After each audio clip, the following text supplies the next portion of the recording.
Bul ömür öte tura kaş kabaktay, üzülüp ömür cibi baykalbastan. Tirüde barkın bilbey kadırlunu,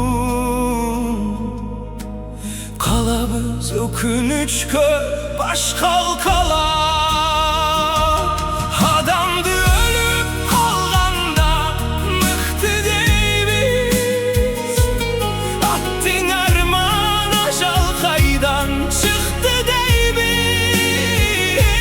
O caratkan kayrat iril yarım saatta, çalbargan ünümüzdü ukçu deybiz.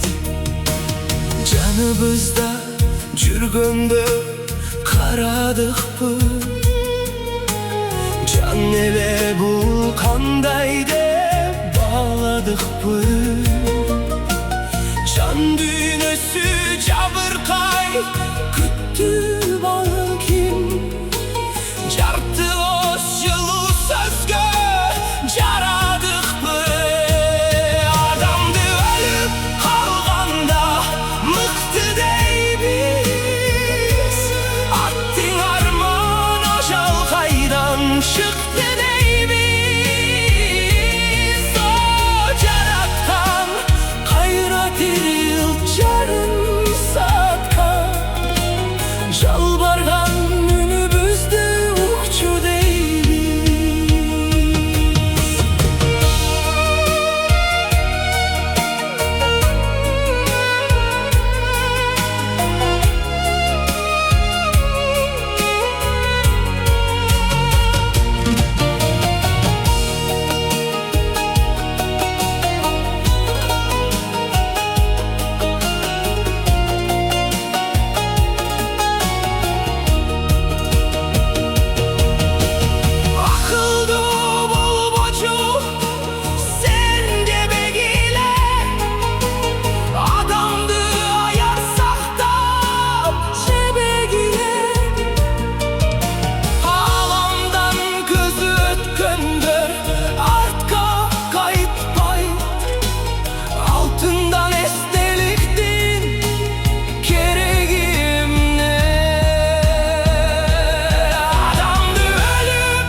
Kechigip kalbay dursun bizdin yürek, jakşı söz tiri gezde oluş gerek.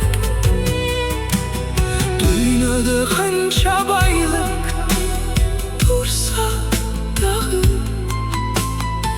adamga adamdayım tiri.